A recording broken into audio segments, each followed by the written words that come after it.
So something a little bit positive to bring you today, and that doesn't happen very often on this channel. Something that I've discussed a number of times in recent months has been this business of no platforming at universities, which I think for me reached its crescendo in the decision of Manchester Students Union a few months ago. If you recall, the Free Speech Society there was actually going to have a debate over censorship, and they got two of their speakers, no platform, that were going to have a debate over censorship. That's kind of how far down the rabbit warren things seem to have got at that point. But there seems to be a little bit of a chink of light at the end of the tunnel. It could be that after all the world is not going to end a week on Tuesday coming. It could be that actually there is a way out of some of this. And it is Captain Mickle that has brought my attention to this. Captain Mickle, excellent channel, and I recommended him as somebody to subscribe to recently. I'll link you to his two videos on this. He's brought to my attention this right to debate movement, which is something that he's formulated and has been going along for a while now, along the lines of what I mentioned in my last video. This idea of, if you've got a contentious speaker, why not have a debate format rather than somebody just giving a monologue and speaking uncontested? And that is something that they are proposing as a model that can take place in universities, and they're hoping to get universities to take that on board. Now, Captain Mickle, the first university that's taken that on board is Exeter and the Students' Union there. So we're going to talk a little bit about that. Captain Mickle's got a video on that. He's also interviewed Haydar Zaki, who is one of the people that is leading this right to debate movement. It started off, he's involved in the Quilliam project, which I understand is aimed at providing an alternative perspective, a force, a repulsive force, I suppose, against Islamic extremism there. And so he comes at it with that perspective. But this is something that will run the gamut of subjects which could be discussed at a university and which would pertain to students' unions. So probably the first thing that I should do is to play you a couple of clips from Captain Mickle's interview with Haydar Zaki, which I can play with Captain Mickle's blessing. I would also advise you to go and watch, it's only about 20 minutes long, go and watch the full interview there, because it's very, very interesting, and the guy's a very, very interesting guy to listen to. I apologise for the problems with the audio. They are on the original audio, so therefore not something that I can do anything about. But here's a couple of clips of Haydar Zaki. For about a year, I've been working with the outreach with Quilliam, and talking to students up and down the country, we realised there is a problem with extremism, because extremist narratives aren't being effectively contested with, and that's a problem in itself.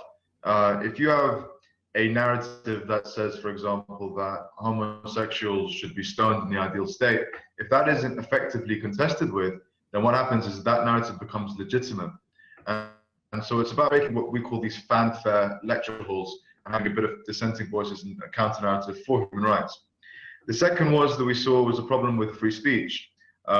We saw an environment that was hostile to free speech, both with this new notion of safe spaces being what was regarded to be abused, and also the prevents duty of care, which left a lot of things up in the air and wholly subjected to interpretation for student unions. So we saw that there was a problem both in restricting free speech, but also in terms of the growing extremist narratives in campus. So that gives you some idea of both what this is about and the kind of forces that were involved in formulating this, and what it's aiming to achieve there, which is this idea of making sure, if there are things that people would regard as potentially dangerous and contentious, that you provide some kind of format where they don't go uncontested, but at the same time not saying we don't like these particular ideas, so they cannot be espoused in any shape or form on a university campus. And I think that's it's something that I very much endorse this kind of approach. It seems a fantastic approach to take. Now, what they have on the Right to Debate site, if you go and look at there, what they said is that each university students' union should formulate its own set of rules that works well for it and that its members are happy with, but that it should fall within four fundamental tenets that the Right to Debate movement are setting. And these are the tenets: that a principle of debate over censorship, of debate over uncontested platforms for contentious speakers, a principle of clarity in regard to how decisions are made, and a principle of uniformity in terms of the way that decisions are made and the way in which the things are carried out. So those are the 4 principles there. Now, the first university students' union that have enacted this are Exeter Students Union, and Haydar gives his thoughts about the particular situation at Exeter in a moment, and I'll play you that. But just before I do, a little bit of an aside here, and a personal little beef of mine really with regard to students' unions, and something that I approve of. I don't know why they've done it at Exeter, but Exeter Students Union is not called Exeter Students Union, it is called Exeter Students Guild. And that might seem like a really trivial thing, but for me that's quite a biggie. And the reason is because I think the word union, and I say this as a union, as somebody who is a firm advocate of unions and will happily talk about what great things unions are and how important they are. But the problem with the term union and the idea of a union is it brings with it a whole lot of political baggage and preconception as to where that body is going to be aligned politically. And I think that when you are representing a very diverse group of people, such as an entire student cohort there at a university, what you are representing is a very, very politically diverse group of people. And so actually it might seem like a really trivial thing, but I think naming a students' union a students' guild is actually a really, really politically inclusive thing to do. And it's something that I'll talk about when I eventually make my response video to Essence of Thought after his third but that is a problem that I have with students' unions and the NUS. And I actually, this is a little bit of an aside, but the naming of it as a students' guild, I think, is something that I endorse. But anyway, what I want to do is have a listen to Haydar Zaki and what he says about Exeter, and then we'll have a look at the proposals that Exeter Students Guild have made, and I'll give you a few thoughts on what they've done there. Now, Exeter has its own problems. It doesn't actually have a history of banning speakers, but what's happening is you've got a new student movement that states free speech, free speech, free speech, but on my terms. So what you get is a lot of students saying, I believe in free speech, but let's not talk about the Palestinian-Israeli situation with an Israeli perspective, because you legitimize the Israelis. So it's almost as a phrase and say, although we believe free speech, we'll only have free speech with those we... So that's really interesting on the situation in Exeter, which I'll be discussing how they've adopted it in a minute. But it's also interesting what he talks about there, because I think this is a phenomenon that most of us have experienced. And in some ways it's harder because it's slightly more insidious when you have people who outwardly portray themselves as champions of free speech and maybe regard themselves as champions of free speech, but draw the line at anything that they're not really comfy with, or that they don't agree with, or that they regard as slightly abhorrent. Well, that's where they kind of draw the line. And it's almost like the point at which we would really need to start talking about free speech and censorship, where those issues would start to kick in, at the point where they're actually drawing the line there. But it's difficult, it's harder to tackle somebody when openly they are claiming to be for free speech, when in actual fact are they really, when you look behind the scenes. And so this is maybe a really, really good way of dealing with it, with this sort of enforced debate format here. So what I want to look at is look at the structures that Exeter have got into place here. So let's have a little look at how Exeter Students Guild have enacted this, and a few points to make along the way. The first thing that they've said is they've adopted the operational principles, and bear in mind that there's those 4 fundamental principles that we discussed. The next passage is a little bit confusing until maybe I explain what it's about, having read a little bit more about it on their site. Passing fast idea, which sounds gobbledygook, and it is until I explain it. There is no interpretation of the understanding of contentious speaker.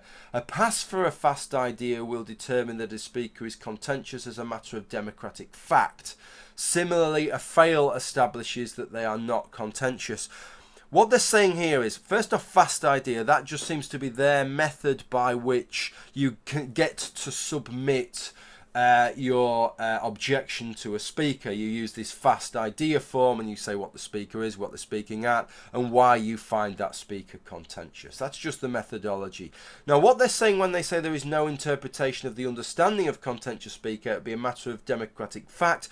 What they're saying is that they will have some kind of democratic mechanism, which they don't explain here. All they say is the purpose of the meeting is based on the reality that a democratic decision has been taken, that a named speaker is contentious.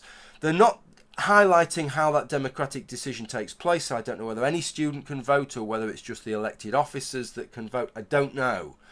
But as a result of that, what they will do is they will have a vote. And if you think about what it means to be contentious, what that means is that a significant portion of people find you contentious. It doesn't really matter whether those are on legitimate or illegitimate grounds. If a substantial number of people find you contentious, then by definition, what you have to say is contentious because people are contending it. So that's basically what it's going to go on, and that's what it talks about when it means a democratic fact.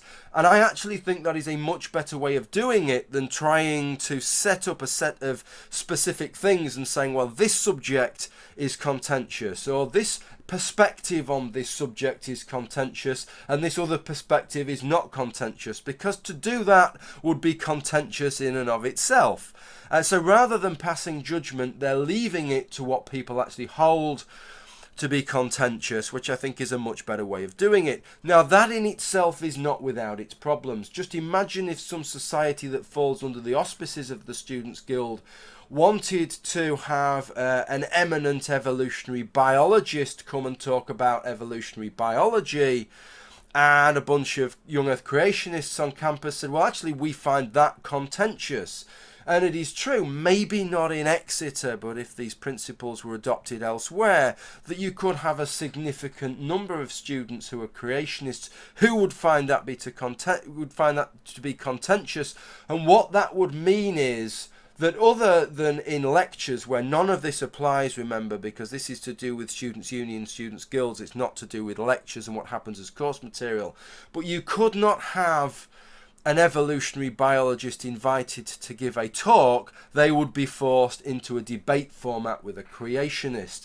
That is something that you have to bear in mind, because this makes no truth claim with regard to the material here. If enough people contend it, then it is contentious, right? It also says the meeting will discuss to determine whether a balanced speaker can be named and procured, including determine responsibility for any payment, to determine in the absence of sufficient funds for payment that an additional extended question and answer session be established at the debate, and determine in either case an independent chair for the event. Okay, so these are the different ways in which that you can run it. Either if it's deemed to be contentious, you can have that kind of balanced speaker, which is what I talked about in my video, or that you could have an extended Q&A session. These are the key principles that they've outlined, and I'll discuss a couple of these afterwards. An agreement between all parties must be reached. Cancellation of any event is a last resort only, and only necessary when the organisers refuse to agree. Funding must be arranged by the student groups involved, not expected as a right. Any extended question or answer session must last for at least half as long as the actual speaking segment. Should at any time the speaker is contested break the laws relating to hate speech and incitement to violence, the debate shall immediately end. So this is all over and above the kind of legal restrictions that you already have, obviously. Any lawful or peaceful protest of the event must occur outside the debate and not block access to the debate. The chosen chair must ensure that speaking times, question and answer sections and other conditions set are adhered to. Any additional security costs must be met by the hosting group. There will be a member of staff present to act as record keeper, and there's another section that deals with how records will be kept. Should legal advice be required, staff who have the capacity to act in such a role will also be included in the meeting, and at all times the Student Guild remains bound to give effect to the University of Exeter freedom of speech policy for events held on campus. Okay, so those are the key principles. I think broadly speaking they're a reasonable set of principles, but there are a couple of problems that I see with regard to this. The first is specific to the way that Exeter has enacted it, and it goes back to this first principle, this one, an agreement between all parties must be reached. I find that very vague. And it puts it along the kind of bilateral agreement that you would have with a union management or a union employer negotiation. And as somebody who has been a unionised person for most of the last 20 years, who has been on strike, has gone through 2 periods of strike action and been on the picket lines, I kind of know how these things work. And what I know is that when you have these setups where you require the agreement of both parties, and where one party isn't really a particularly willing participant in that what you end up with is all manner of stalling taking place. So imagine this scenario here then. You have one party that's going to invite, let's go with Julie Bindel, because she's actually on the NUS's no platform list. So she's the perfect kind of person to choose. Right, and she has these transphobic views, or these particular views on transgender issues that they regard as transphobic. I don't want to get into the rights or wrongs or any of that, right? And that is the thing that is regarded as contentious about Julie Bindel. And so you get in touch with the LGBT Society at Exeter Students Guild, object to it. They make one of these fast ideas requests, and what they say is, we object to this speaker because of this, this and this. So they are now one of the parties that's involved. But perhaps ideally what they really want is for Julie Bindel not to speak at all. So the problem is, it's not in their interests to reach an agreement. It's very much like they're in the position that unions are often in when the management wants to impose something that they don't want. And so superficially the union is negotiating with the management to try and reach some agreement, but actually if they can stall the whole issue in perpetuity, they will do so. And unless there's some mechanism to force some kind of binding arbitration, then you end up with a situation where no agreement could be reached. So what will happen perhaps is that LGBT society, and I'm not picking on LGBT societies, I'm just giving this as an example, right? I'm not saying this is the kind of stunt that they particularly would pull. But what they might say is, well, we really don't want Julie Bindel to speak, so let's say we're not happy with the debate format. We want a debate format where our speaker gets to speak 3 times as long as Julie Bindel does, and we won't budge on that. That's the only point that we'll agree upon. You have to have somebody, so this chairperson perhaps who is assigned, you have to give them some method of ultimate arbitration there, that they can impose something and say, if one side is not acting in good faith or acting reasonably, then we can impose a reasonable settlement here. Otherwise you can end up with one side effectively no platforming, even though it seems as if they're going through the process. That's one of the issues that I have here. And the other issue not just affects this, but affects the whole layout of the right to debate thing. And this is really the last point that I'm going to make here, which is this issue of a balanced speaker. Now, I think that generally the idea of a balanced speaker is a good idea, which was why I mentioned the same kind of thing in the video that I'd made a few weeks back. So obviously I think it's a good idea. But I think we need to be a bit careful here, because what's being suggested is, on the basis of person X being a contentious person, that is what we are evaluating. The person, saying they are a contentious person, so we need a balanced speaker. But what is perhaps more at issue isn't whether they're a contentious person, it's whether they are going to be talking about contentious subjects. So perhaps let's talk about, because I know Germaine Greer was somebody who was being discussed as well. And in the Germaine Greer case of where she was speaking at Cardiff University, the things that she was speaking about were not related to her views that are deemed to be contentious. And so potentially what you have is a situation where, with the no platforming thing, we're saying these viewpoints endanger the safe space, right? And that is why they are being deemed a problem. Okay, but if you have a speaker who holds those views but isn't about to espouse them, then by having a balanced speaker, what you're actually doing is you're actually forcing a change of the debate. You had this debater X who was going to come and talk about one thing which was not related to this contentious issue, but now instead we're going to start talking about the contentious issue where that wasn't even going to be talked about. So I think you need some mechanism also where you could say, we have this contentious speaker, if the body that is inviting that speaker will guarantee that they are not talking about the issues that are the bones of contention, then we don't need a balanced speaker. And in fact, having a balanced speaker might be creating more of an issue than it solved. Now, I can understand from the perspective of the Quilliam project and the origins there, if you are having these people coming with these extreme Islamist perspectives, that they're almost certainly going to be talking about the contentious issues. But if you're talking about somebody like Germaine Greer, who has a history of decades and decades involved in academic feminism, then there is every chance that she could be talking about something that is in no way related to the subjects that are regarded as contentious. And so not only do I think it is inappropriate there to have a balanced speaker, but it could actually be counterproductive. Okay, so that's the thing that I would maybe add to regard to that. But I think this whole process, this whole right to debate thing, is something that has fantastic merit. Thank you for Captain Mickle for bringing it to my attention. What I would advise is have a look at Captain Mickle, subscribe to Captain Mickle, have a look at what he says about Exeter Students Guild, and then have a look at his interview with Haydar Zaki and see what an eminently reasonable guy he is. I've shown you a couple of clips of him so you get a taster, but he says a lot of other doses. It's what he has to say is a fucking it's an oil drum load of common sense what he's talking in that, even though the sound isn't so good. So have a look at that, see what you think, and see if this is a way forward. As far as I'm concerned, it appears to be. Okay, I'll leave it at that. I've said enough. Thank you for listening, and bye for now.